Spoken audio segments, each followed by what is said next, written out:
Salom aziz avtomobil ishqibozlari, bugun biz 2026 Chevrolet Damas qaytdi degan juda qiziqarli va ko'pchilik kutgan model haqida batafsil gaplashamiz. Damas bu O'zbekistonda deyarli har bir inson tanigan afsonaviy avtomobil bo'lib yillar davomida oilalar, kichik biznes egalari va kundalik ish uchun eng ishonchli transport vositasi sifatida xizmat qilib kelgan. Dastlab Chevrolet Damas ilk bor 1990 yillarda paydo bo'lgan va soddaligi, arzonligi hamda chidamliligi bilan tez mashhur bo'lib ketgan. 2026 yilga kelib esa Damas zamon talabiga moslashgan holda yana sahnaga qaytmoqda. Yangi model tashqi ko'rinishda yanada zamonaviyroq, old qismi yangilangan, radiator panjarasi, faralari aniqroq va agressivroq shaklga ega, kuzov esa o'ziga xos quti shaklida saqlab qolgan holda biroz yumaloq chiziqlar bilan boyitilgan. Bu esa unga ham ishchi ham oilaviy avtomobil sifatida mos ko'rinish beradi. Salon ichida esa avvalgiga qaraganda qulaylik oshirilgan, o'rindiqlar ergonomikroq, panel sodda lekin tushunarli.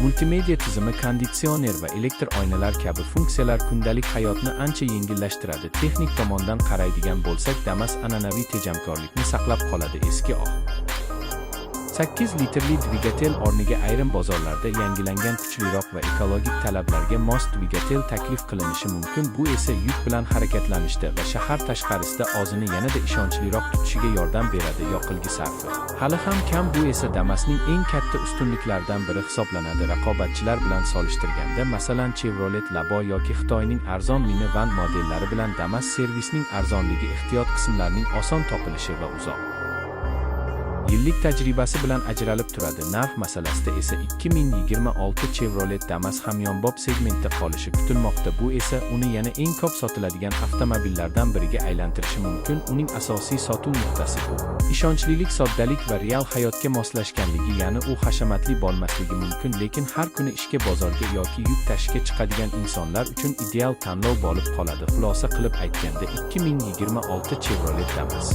bu nostalgiya va zamonaviylikning uyg'unligi bo'lib, u o'z ildizlariga sodiq qolgan holda yangi davrga moslashmoqda va yana bir bor xalq avtomobili ekanini isbotlashga tayyor.